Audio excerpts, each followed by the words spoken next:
कृष्णा कृष्ण कृष्ण हरे हरे हरे राम राम राम हरे हरे। कृष्ण कृष्णाय भूतले सुमति सुतनाय वासुदेव नामने नमस्ते नमस्ते भक्ति पादप्यायते दुर्गम कृष्ण भक्ति सर्वकारण। हरे कृष्णा कृष्ण कृष्ण हरे हरे हरे राम राम राम। नारायणं नमस्कृत्य नरं चैव नरोत्तमं देवीं सरस्वती व्यासं ततो जयमुदीरये। श्री ग्रंथ संहिता में हम पढ़ रहे हैं कंस के विषय में कि कंस को युद्ध करना अच्छा लगता था। व्यक्ति के पास जब बल आता है तो खुजली तो शिराने बोली, क्योंकि वो जैसे हिरण्याक्ष के विषय में कहा गया भागवत में आया कि वो अपने पराक्रम अपने बल का जो प्रदर्शन करता हुआ वरुण लोक में भी चला गया था और उनसे युद्ध करने लगा। तब वरुण जी ने कहा भाई अब मैं बूढ़ा हो चुका हूँ, मेरे में इतनी ताकत नहीं कि मैं तेरे से लड़ पाऊं, तो तेरे से लड़ने के लिए तो जा विष्णु के साथ तो युद्ध कर। तब बराह भगवान के पास जाता है। ऐसे ही कंस को भी बल जो प्राप्त, क्योंकि मथुरा नगरी में राजा उग्रसेन जो बहुत नामी व्यक्ति के पास धन के साथ अगर बल आ जाता है तो दिमाग ठिकाने नहीं रहती। अगर धन के साथ बल भी आता है, एक तो पहले ही धन का मद और फिर बल का मद। और विशेषकर असुरों में ये असुर की, क्योंकि सज्जन व्यक्ति के पास, देवता जैसे प्रकृति के व्यक्ति के पास अगर धन आए तो उसका धन का सदुपयोग करने की उसको वृत्तियां भी, लेकिन असुर व्यक्ति को देखा गया, ये असुर व्यक्ति की मेंटलिटी है कि जब उसके पास भोग आते हैं और उस भोग का बल लेके वो जब निकलता है तो अपने से श्रेष्ठ वो किसी को फिर समझता नहीं। ऐसे ही कंस द्वंद्व युद्ध के लिए निकल पड़ा कि देखो मुझसे श्रेष्ठ तो वैसे कोई है ही। सबको हराता हराता महेश्वतीपुरी में पहुंचा और वहां जिनका एक राजा थे महेश्वतीपुरी में, उसके 5 पुत्र थे, चाणू, मुष्टिक, तोशला, और याचना करता है कंस की मैं इनके साथ, मैंने सुना है आपके पुत्र बड़े मल युद्ध में प्रवीण हैं, अगर ये मुझे हराएंगे तो मैं आपकी नगरी का सेवक, लेकिन अगर मैंने इनको हरा दिया तो फिर ये मेरे सेवक बन के रहे। अब चैलेंज किया और राजा ने उस चैलेंज को स्वीकार किया। मल युद्ध होता है और यहाँ चारों हार जाते हैं। और मजे की बात देखो कितना बलशाली था कंस। आप देखो भागवत में आया ना, भगवान ने एक मुक्के से, एक तमाचे से कंस को धराशायी कर दिया था, गिरा दिया। इधर कंस ने भी एक खाली मुक्के से ही इन 5 को गिरा दिया था। तो सोचो कंस में कितना बल होगा और कंस को मारने वाले भगवान में कितना बल होगा। इसने 5 को एक साथ धराशायी कर दिया, एक एक तमाचे के साथ, एक एक मुक्के से। इतना बल रखता था कंस। और खाली ये चार मुष्टिक आदि नहीं, जितने भी उसके अंडर में असुर आए थे और सबके साथ महायुद्ध करके युद्ध प्रवीण में प्रवीणता दिखा के उनको सबको अपने अंडर में किया इसने। जैसे यहाँ से युद्ध करता हुआ वो प्रवशन गिरी में पहुंचा, प्रवशन पर्वत में, और वहां द्विविध वानर जो था उसके साथ युद्ध करता है, उसको हराता है और वो भी उसकी सेविका स्वीकार कर लेता है। आगे ऋषिमुख पर्वत में जाता है, जीतता जीतता। श्री राधे बोले। ऐसे लोगों को कभी भी भजन करने की बुद्धि नहीं आएगी। पर्वत पे गया हूँ, थोड़ा भजन कर। श्री राधे बोले, बोलो ना श्री राधे। केशी नाम का वहां असुर रहता था, उसको भी हरा के उसने उसको अपने अंदर ही किया है। फिर वहां से महेंद्रगिरी पर्वत में गया। आपको पता है महेंद्र पर्वत पे परशुराम जी रहते हैं। महेंद्र पर्वत गिरी पे कौन रहते? जो भगवान के अवतार। अब वहां जब पहुंचा, लेकिन इसका बल देखो, यहाँ बताया कंस ने उस पर्वत को 100 बार उठाकर ऊपर को उठा दिया।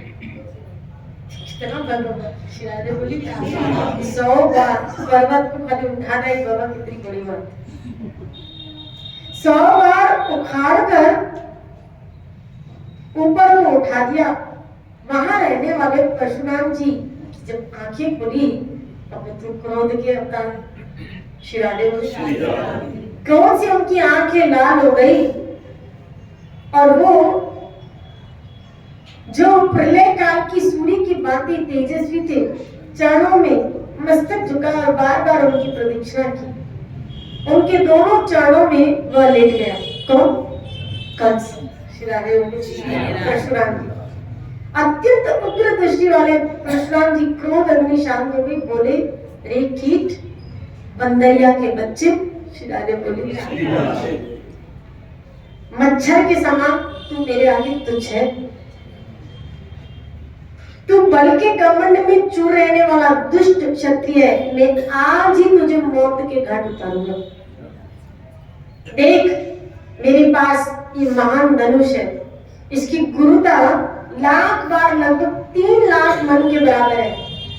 त्रिपुरासुर से युद्ध के समय भगवान विष्णु ने यह धनुष भगवान शंकर को दिया था।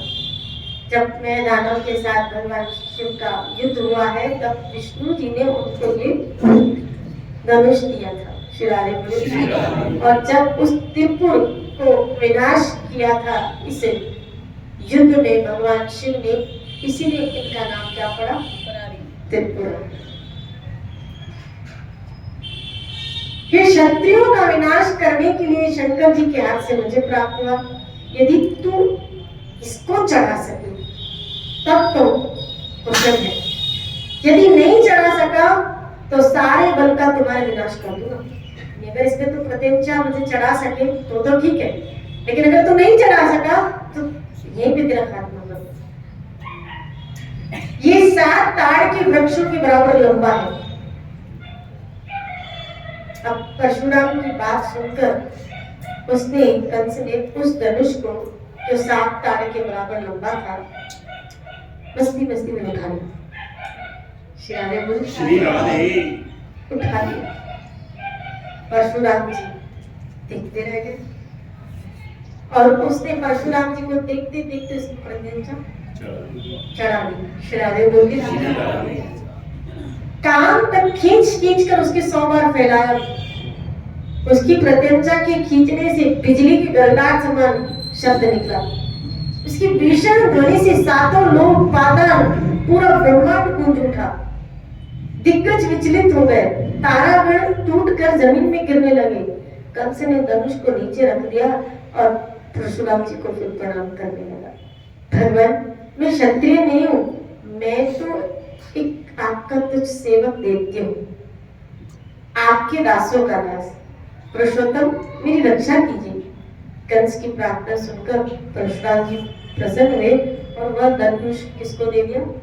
कंस को, और कहा इस धनुष को जो तोड़ देगा वही तेरी मृत्यु का कारण बनेगा। यदि कंस को ये धनुष कहाँ से मिला था? परशुराम जी से। शिवाजी जो भगवान मथुरा में जब भ्रमण कर रहे हैं, वो धनुष को भंग किया है। तो ये धनुष उसको यहाँ से मिला, परशुराम जी से मिला। परशुराम जी को कहाँ से मिला? शिव जी से मिला। शिव जी को कहाँ से मिला? विष्णु जी से। श्री राधे बोले। इस तरह इस धनुष की इतिहास है। श्री राधे बोले। तदंतर परशुराम को प्रणाम करके भूतल पर विचरने लगा। राजाओं ने, किन्हीं राजाओं ने तो उसके साथ युद्ध किया ही, जानते थे इसके बल को, जैसे रावण। श्री राधे बोले। अब कंस समुद्र के तट पर गए। वहां अगासुर नाम का एक दानव रहता था, जो सर्प के आकार का और फुफकारता और लटलबाती जीभ से चाट दिखाई देता था। वह आकर कंस को डसने लगा। दैत्यराज ने निर्भीता तुरंत उसके पकड़ लिया और धरती पर पटक दिया। फिर उसे अपने गले की माला से पहनाते वैसे पहनाता। उस सांप को अपने गले में अगासुर अजगर का था। और अजगर आपको पता है ना, किसी व्यक्ति को निगल ले तो व्यक्ति गया। शिराने बोले। लेकिन ये इतना अजगर से भी महान भयंकर कंस कि उसने तो उसकी माला, तो इससे बताओ कौन कौन भी डरते होंगे, कितना भयंकर होता है। उन दिनों बंग देश में अरिष्ट नाम का एक दैत्य रहता था। उस दैत्य के साथ कंस जा भिड़ा। वह दानव अपनी सींगों से बड़े बड़े पर्वत उठाता था, कंस के मस्तक पर पटक देता। कंस भी उसी पर्वत को हाथ में लेकर अरिष्टासुर को दे मारता था। उस युद्ध में कंस ने मुक्के से अरिष्टासुर पर प्रहार किया, जिससे वह दानव मूर्छित हो गया। अरिष्टासुर भी पराजित हो गया और कंस की सेवा में, यानी ये जितने भी असुर थे जिनका भगवान के द्वारा वध हुआ, तो पहले ये सब कंस के आगे हारे। तो भगवान ने इन सबको मार के पहले ये कंस को एक चेतावनी दी, क्योंकि कंस जानता था उनके बल को, क्योंकि स्वयं उनके साथ युद्ध किया हुआ था ना, तो उनके बल को जानता था। इसीलिए जब मल्ल युद्ध में भगवान कृष्ण आए और कहने लगे मैं तो अभी छोटा सा बालक हूँ, अभी तो हम छोटे से बालक है, कहाँ तुम कहाँ पे।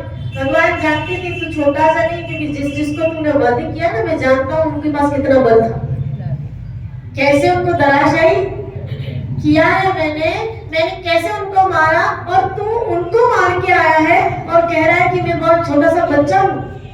शिरादे बोली। तो भगवान जानते थे, ठाकुर जानते थे, कंस जानता था क्या कि ये जो मार के आया है ना सब असुरों को, कुछ साधारण नहीं हो सकता। शिरादे बोली।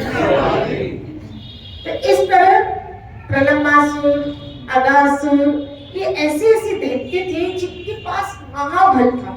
अगासुर और कौन प्रलंबासुर वो था ना जो गधे का, वो धेनुकासुर।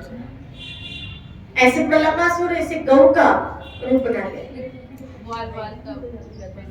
कौन सा रूप बना के वालों के देश में आ जाता है, बीच में आया था उनको हराने के लिए। शिरादे बोले।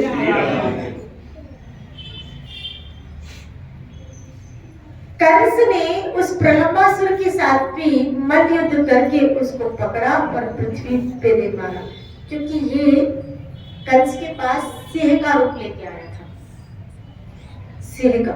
शिरादे बोले। फिर उसे उठाकर ब्रह्मासुर के पास उसने फेंक दिया। तदनंतर धेनुक नाम से विख्यात दानव ने आकर कंस को रोषपूर्वक पकड़ा। उसने दारुण बल का प्रयोग करके कंस को दूर पीछे हटा दिया। तब कंस ने भी धेनुकासुर को बहुत दूर ढकेल दिया और सूत्र घूंसों से मारकर उसका शरीर को चूर-चूर कर दिया। ब्रह्मासुर की आज्ञा से तृणावत कंस को पकड़कर लाख योजन ऊपर आकाश में ले गया था और वहां युद्ध किया था। कंस ने उसको भी अपनी शक्ति से पृथ्वी पर पटक दिया था। उसी समय तृणावत के मुंह से खून की धारा बहने लगी थी और वो कंस के शरणागत हुआ था। इसके बाद बकासुर आकर चोट से कंस को मारने लगा। कंस ने वृक्ष के समान, वज्र के समान कठोर मुखों से उसको धराशायी कर दिया। बलवान बकासुर फिर उठा, उसके पंख सफेद थे, वह मेघ के समान गंभीर गर्जना करता था और क्रोधपूर्वक उड़कर तीखी चोंच वाला उस बकासुर ने कंस को भी निगल लिया। कंस का शरीर वज्र की भांति कठोर था। निगल जाने पर उस दावानल के गले की नली की रुंध दिया, यानी उसके गले में घुस के उस कंठ को रोक दिया और फिर वो कंस उसके मुंह से बाहर निकल आया था। अब बकासुर की बहन कौन थी? पूतना। वह भी युद्ध करने के लिए कंस के पास आई थी। श्री राधे बोली, लेकिन क्योंकि वो स्त्री शरीर में थी इसलिए कंस ने उसके साथ युद्ध नहीं किया, उसको अपनी बहन बना ली। श्री राधे बोली, मैं स्त्री के ऊपर, तुम स्त्री हो, मैं तुम्हारे साथ लड़ नहीं सकता। बकासुर मेरा भाई और तुम मेरी बहन होकर रहो। तदंतर महान पराक्रमी कंस को देखकर भौमासुर ने भी पराजय स्वीकार कर ली। देवताओं से युद्ध करने के समय सहायता प्रदान करने के लिए वह कंस के साथ सौहार्दपूर्ण बर्ताव करने लगा। नारद जी कहते राजन, कंस पहले के जीते हुए प्रलंब आदित्य दैत्यों के साथ शंबरासुर नगर में गए। यानी एक तरह से आप ले लो कि उसने असुरों की एक टोली बना दी थी, कंस एक टोली। और भगवान क्योंकि इस धरा पे असुर जाति का विनाश करने, तो कभी कभी आप सोचो इस हिसाब से मेरे ठाकुर ने कितना धरती का बोझ कम किया होगा। कितना पृथ्वी का भार हल्का किया, कितनी असुर जो जिनकी प्रताड़ना से पूरी पृथ्वी प्रतलित हो रही थी, कंस ने एक तरह से सबको अंदर करके फिर इन सबको श्री कृष्ण का वध करने के लिए भेजा और भगवान ने उन सबका क्या किया? वध किया। श्री राधे बोले, एक पंथ श्री राधे बोले। तो पहले सब कंस के अंदर में आए, ये सारे असुर एक टीम इकट्ठी हुई है। जैसे महाभारत के युद्ध भी इसी प्रकार की पूरी टीम को भगवान ने एक ही साथ महाभारत के युद्ध में इकट्ठा करके पूरी पृथ्वी का भार। ऐसे ही जब यदुवंशियों की इकट्ठी हो गई थी परमार, तो उसको भी एक साथ ही श्राप दिला के भगवान ने, यानी भगवान एट द टाइम सफाई कर रहे थे। श्री राधे बोले, एक साथ जब आते हैं इस धरा पे तो पूरी पृथ्वी को इन असुरों से मुक्त कर देते हैं। और याद रखना, असुर असुर का ही भाई बनता है, वो कभी देवता का नहीं बनेगा। श्री राधे बोलिए, देव प्रकृति के साथ उसकी मित्रता उसकी जमेगी नहीं, कभी नहीं जमेगी। असुर असुर का ही मित्र बनता है। वो कहते हैं ना, संगी अपने संगी को ढूंढ लेता। श्री राधे बोलिए। तो असुर प्रकृति का व्यक्ति असुरों को जमा कर लेता है, ऐसे सत्संगी व्यक्ति सत्संगियों को जमा कर लेता है। श्री राधे बोलिए। सत्संगी व्यक्ति जहां भी जाएगा, भजन करने वाला जहां भी जाएगा, और उसको दो चार लोग अगर ऐसे मिल गए ना, कथा कीर्तन चालू शुरू हो। श्री राधे बोलिए। जहां भी जाएगा, मान लो अगर वो ट्रेन में भी गया और चुपचाप बैठा है, किसी को जानता नहीं, किसी को अपनी धुन में भजन कर रहा है, और जहां उसको दो चार लोग ऐसे मिले हरि स्नेही भजन स्नेही, तो ऐसे चर्चा शुरू हो जाती है, ऐसे चर्चा शुरू हो जाती है, और वहां भजन कीर्तन चालू हो जाता है।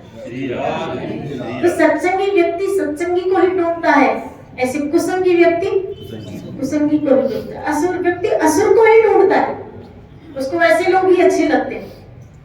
और किसी असुर प्रकृति के व्यक्ति को सत्संग में आके बिठा लो तो वहां सिर्फ वो त्रुटियां ढूंढेगा।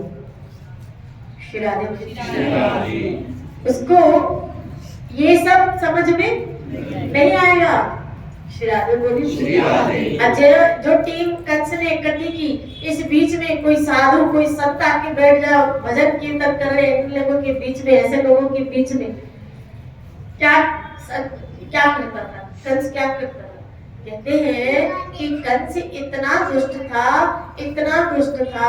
कि अपने रथ के आगे रथ के घोड़ों को लगाने के बजाय ब्राह्मण वैष्णवों को जोड़ता था कि नहीं तुम मेरा रथ खींचो। और चाबुकों से उनको मार के, जैसे घोड़ों को मार के रथ चलाया जाता है, ऐसे उन ब्राह्मणों को, उन संतों को मार के अपना रथ जो खींचता था। श्री राधे बोले। इतना पाप वृत्ति उसके अंदर थी, यानी उसको साधु समाज तो सुहाता ही नहीं है असुर व्यक्ति को। साधु समाज सुहाता ही नहीं है। श्री राधे बोले। साधु जैसे लोग सुहाते ही नहीं है। बहुत मुश्किल हो जाता है किसी सज्जन व्यक्ति का या किसी देवता जैसे प्रकृति के व्यक्ति का दुर्जनों के बीच में रहना। बहुत मुश्किल, बहुत मुश्किल। उन लोगों से जाके पूछो जो लोग भक्ति में लगे लेकिन उनके परिवार वाले भक्ति में उनको जब सहयोग नहीं देते। श्री राधे बोलिए। कोई विभीषण से जाके पूछे रावण की लंका में रह के भजन को साधना कितना मुश्किल। श्री राधे बोलिए। हाँ, भक्त समाज होता है, परिवार में वैसा माहौल होता है, फिर तो सोने पे सुहाग। श्री राधे बोलिए। सोने पे सुहाग। श्री राधे बोलिए। जैसे एक माता आई और मुझे कहने लगी कि आप कहते हो भोग लगाओ, लेकिन मैं क्या करूं, मैं बर्तन भी अलग लेके आई, भोग के लिए बर्तन भी अलग लेके आई, लेकिन परिवार के लोग ऐसे नालायक लोग हैं, ऐसे चंद्रे लोग हैं, क्या बोला वो बर्तन भी ले लेते हैं, फिर उसमें नॉनवेज को नहीं पड़ा, और उन बर्तनों को क्या कर लेते, जूठा कर लेते हैं। मैं 5-6 बार नए बर्तन लेके आई, लेकिन वो जानबूझ के मुझे चुराने के लिए, मुझे दुखी करने के लिए, मुझे परेशान करने के लिए भगवान के बर्तनों को जूठा कर ले। हम कितना बड़ा अपराध कर रहे हैं, क्योंकि हमको पता है ये दुखी होगी कैसे, बोला भगवान की भगवान के संदर्भ में कुछ करेंगे तो ये त्रिगुण है, और अगर हमको हमें दुखी करना है तो वो ऐसी कार्य करेंगे, क्योंकि हमें कुछ कह नहीं सकेंगे। अगर हमें कुछ कह नहीं सकेंगे तो वो वैसा कार्य करेंगे जिससे हम दुखी। उनको भक्ति सुहाती नहीं, उनको भक्त सुहाते नहीं है, उनको ये सब अच्छा नहीं लगता कि ये लोग ये करें, वो हमारी जय जयकार करें, हमारे अनुसार चले। कंस की मेंटलिटी हमारे अनुसार चले, वो भगवान के अनुसार नहीं चले, वो अपने गुरुजनों के अनुसार नहीं चले। ये क्या नए नाट लेके आए, ये क्या है? श्री राधे बोली। लहसुन कांदा नहीं, ये क्या है लहसुन कांदा नहीं, फिर खाए क्या हमको? श्री राधे बोली। जैसे नहीं खाएंगे तो मरी जाओगे। श्री राधे बोली। डॉक्टर बंद करे, मुझे बताओ, डॉक्टर अगर बंद कर दे, कुछ टाइम के लिए हमारा खाना बंद कर देता है तो क्या करते हैं? लिक्विड पे आ जाते हैं ना, हल्का फुल्के पे आ जाते हैं कि नहीं बाबा डॉक्टर ने बंद करके रखा। श्री राधे बोली। तब भी तो जीते हो ना। अब कई लोग हॉस्पिटल में होते हैं, वो उनकी नली में खाली वो जूस सी तो जाते, देखा है लिक्विड जाता है, जूस जी रहे, जिनकी हयाती जितनी है उसको तो उतना जीना ही। श्री राधे। तो फिर सात्विकता के साथ जियो, तो जीवन ऐसे भी चलेगा। जैसे कई लोग ऐसे कहते हैं आप लहसुन कांदा नहीं खाते हो ना, और लहसुन कांदा में क्या होता है, एक तरह से एक दवाई औषधि का काम करती है। श्री राधे। बहुत सारे टेक्निक, बहुत सारे लोगों के साथ ऐसे मुठभेड़ ऐसे सामने टकरा जाते हैं, वो एंटीबायोटिक बताते हैं कि लहसुन कांदा क्या है, एंटीबायोटिक। लहसुन कांदा क्या है, बोला कि वो आपकी बॉडी के अंदर एनर्जी देता है। श्री राधे बोले। बोलो ना श्री राधे। अच्छा मुझे बताए, एनर्जी मिल जाए तो भी कौन सा तीर मारने वाले, एनर्जी मिलेगी वही भोग भोगोगे। श्री राधे बोले। बोलो ना श्री राधे। कौन सा? और अच्छा ये एनर्जी मिल जाने के बाद इसकी क्या गारंटी कि फिर कभी तुम बीमारी नहीं होगी, तुम मरोगे नहीं? क्या लहसुन कांदा खाने वाला, मुझे बताओ, लहसुन कांदा खाने वाला, नॉनवेज खाने वाला कभी हॉस्पिटल नहीं जाता, कभी बीमार नहीं होता? श्री राधे बोलिए। बोलो ना श्री राधे। लोगों की मेंटलिटी देखो, मेंटलिटी देखो। श्री राधे बोलिए। में बैठी थी तो एक व्यक्ति आया, डॉक्टर्स उसका वो चेक कर रहे थे, एक्सरे चेक कर रहे थे। तो बताया कि आपके 54% लंग्स खराब हो चुके हैं। उस सामने वाले बंदे बोला 54% लंग्स आपके खराब हो चुके हैं। तो बोला पहले तो प्रॉमिस करो। बोला क्या? बोला आज से सिगरेट बंद, दारू बंद। और वो ईमानदारी से बोलता जाएगा हाँ बंद, हाँ बंद, सब आप कुछ नहीं करूँगा, कुछ नहीं। हम मैं सोच रही थी क्या कि एक झटके में खाली बीमारी का पता चला कि मेरे 54% लंग्स खराब हो गए, तो अब मैं इन चीजों से मेरे लंग्स खराब हो गए तो नहीं सेवन। अरे इतना डर अगर थोड़ा भगवान से हो जाए, थोड़ा काल से हो जाए, थोड़ा मृत्यु से हो जाए, थोड़ा यमदूतों से हो जाए, तुम्हारी बात बन जाए। क्यों? क्योंकि इंसान मरने से डर रहा है। मरने से क्यों डर रहा है? बोला पाप की है ना, हम मरना नहीं चाहते। क्यों मरना नहीं चाहते हो? फिर ये सब जो जमा किया, ये सब जो भोग इकट्ठी किए, मुझे वो भोगने हैं ना, मुझे ये सब भोग भोगने हैं। अगर मुझे ये भोग भोगने हैं तो मुझे जिंदा रहना है, मुझे जिंदा रहना है तो बोले कुछ चीजों को अवॉइड करके और जिंदा रहा जाए ताकि और भोग लिया जाए। मनुष्य इस भय से उन चीजों का त्याग करता है, और वस्तुओं का त्याग करता है।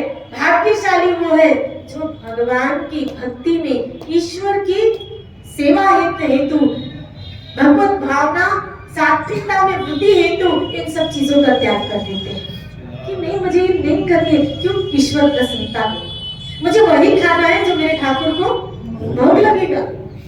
शिराले बोले तो जो भगवान की भक्ति के संदर्भ हेतु करेगा तो सोचो, जिसने, क्योंकि याद रखना भागवत में एक जगह आया जब माता अदिति ने पुंसवन नाम का व्रत रखा और भगवान उसके सामने प्रकट हुए, तो भगवान उसको कह रहे हैं कि हे माँ, जो मेरी थोड़ी भी सेवा करता है ना, मेरी थोड़ी भी भक्ति करता है, मैं उसकी कभी थोड़ी भी सेवा को, भक्ति को व्यर्थ जाने नहीं देता, थोड़ा भी उसको व्यर्थ नहीं जाने देता हूँ। क्या मैं तो थोड़े से भी क्या हो जाता हूँ, प्रसन्न हो। शिराबे बोले तो भगवान की हुई थोड़ी भी जो आप चल रहे हो ना इस मार्ग पे, वो आपका कभी व्यर्थ जाने वाला नहीं।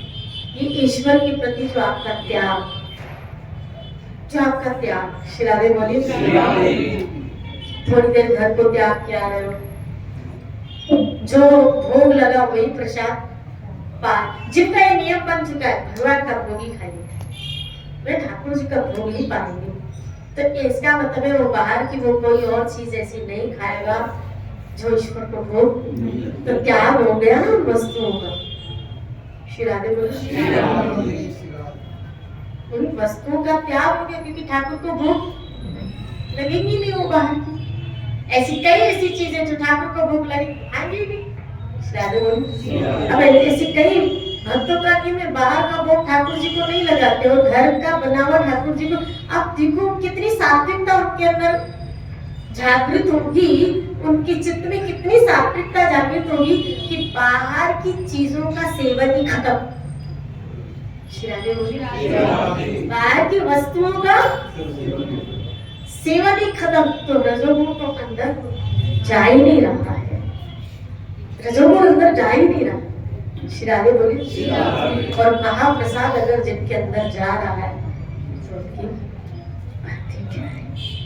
इसीलिए यहाँ जो बताया जा रहा है, असुर असुर को ही चुनता है अपनी, और दुष्ट प्रकृति का व्यक्ति दुष्टों को ही चुनाव करता है, और सज्जन व्यक्ति सज्जन, सत्संगी व्यक्ति सत्संगियों का चुनाव, उसको वही लोग अच्छे लगते हैं, उसको सत्संगी लोग ही अच्छे लगते हैं, उसको भजन, वो इस माहौल में फिट हो जाएगा।